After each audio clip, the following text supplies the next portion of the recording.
Hi everyone, from the American Council on Science and Health, I'm Anna Samovska with your news. The controversy continues over the morning after pill, the morning after the FDA's announcement to make the pill available to girls and women 15 or older. Now here's the latest over Plan B. This is the two-step process now, which is separate from the FDA's decision yesterday. Last month, a federal judge ordered the FDA to make Plan B available for girls and women of all ages. This is what Judge Corman had to say when he made this ruling. The decisions of the Secretary with respect to Plan B one step were arbitrary, capricious, and unreasonable. Now, the Obama administration is fighting that ruling, and the Justice Department filed a notice to appeal that ruling. I am now joined by Dr. Gilbert Ross from the American Council on Science and Health. Dr. Ross, thank you for being here. Thank you. My first question to you is, explain to me the recent developments of the Justice Department. What is happening with this appeal? It's such a complicated issue. It is. It's quite complicated, and there's actually three ways we have to separate this discussion because there's two different drugs involved, and there's two different issues, and they only overlap in the middle. The two drugs involved are Plan B, which is a double-dose pill. You have to take two different pills preferably within 24 hours of unprotected sex, of an accidental condom break, etc., to get full protection, whereas Plan B one step is a single-dose pill. It's one pill.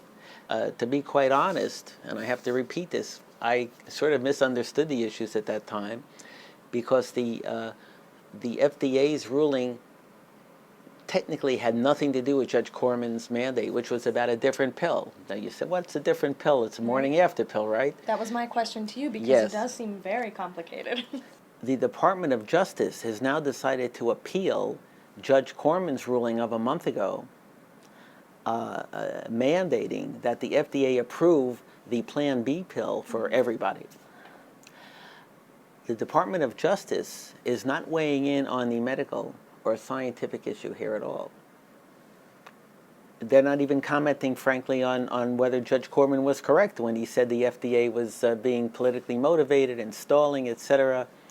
The Department of Justice is merely saying that the judicial system, the judiciary branch, Judge Corman, should not be telling the drug regulatory agency, the FDA, and by extension the Department of Health and Human Services, and by extension the executive branch of the government, what they should and should not do with drug regulation.